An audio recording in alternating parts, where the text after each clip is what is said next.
الرحمن الرحیم.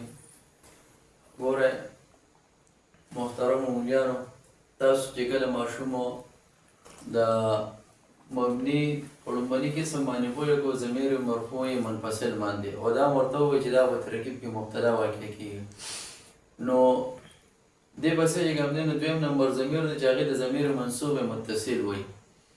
نو دې په دې باندې پوهېږي بچو ګوره منصوب متصل دي دوی چې دا به په یوه سره راغلي، څه سره؟ فعل سره، یعنې دا به یو ځای راغلي او دا په ترکیب کې مفعول به واقع کېږي. ضمیر منصوب متصل لکه ضربني، ضربنا، ضربکا، ضربکما، ضربکم.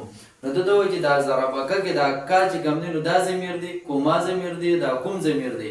دا وروسته چې کوم راغلي اخره کې نو دا سری ضربوهم کې هم دی او ضربها کې دا ها دی، دا ضمایر دی. خو چې دا کله د فعل نه پس راشي دا په ترکیب کې څه واقع کوو؟ دا به موږ مفعول به واقع کوو.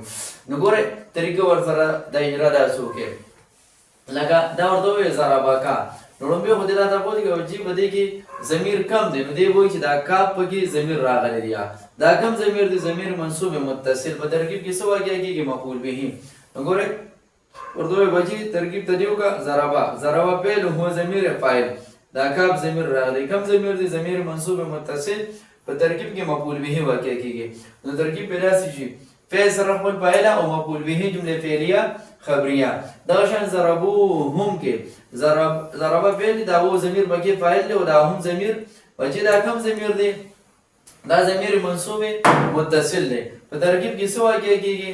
ترکیب کې مفعول به واقع کېږي. نو فعل سره خپل فاعل او مفعول به جمله فعلیه خبریه. دغه شان ضربها امرون کې دی ورته موږ وکړو چې دا ها ضمیر کم راغلی دی؟ ضمیر منصوب متصل راغلی دی په ترکیب کې څه واقع کېږي؟ په ترکیب کې چې کوم دی نو دا مفعول به واقع کېږي.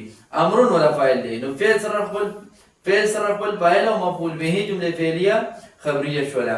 دغه شان ضربتکم کې دا کوم چې کوم دی نو ضمیر راغلی دی، دا کوم ضمیر دی چې ضمیر منصوب متصل دی په ترکیب کې څه واقع کېږي؟ دا مفعول به واقع کېږي. نو فعل سره خپل فاعل او مفعول به جمله فعلیه خبریه. نو په دې طریقې سره به دې باندې پوهېږو ورته وایي بچي د دې ضمایرو تعلق چې کوم دی نو هغه څه سره دی؟ هغه فعل سره دی او دا به د فعل نه وروسته راغلی په ترکیب کې مفعول به واقع شوي.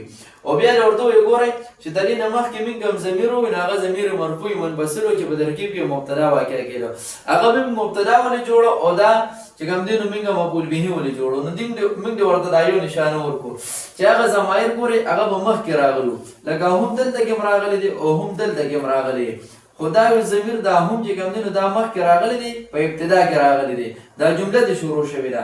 نو دا په ترکیب کې مبتدا جوړ کوه او دا د دې فعل نه وروسته راغلی دی، دا یو هم چې کوم دی نو د فعل نه وروسته راغلی دلته کې دا موږ څه جوړ کړو؟ دا موږ مفعول به جوړ کړو. نو په دې باندې دې موږ پوهېږو چې دا ضمایر دي، خو چې کله دا مخکې راغلل نو بیا به مبتدا وي او چې کله د فعل پسې راغلل وروسته راغلل د فعل نو بیا به موږ مفعول به جوړو. او په دې طریقې سره د څه وکړو؟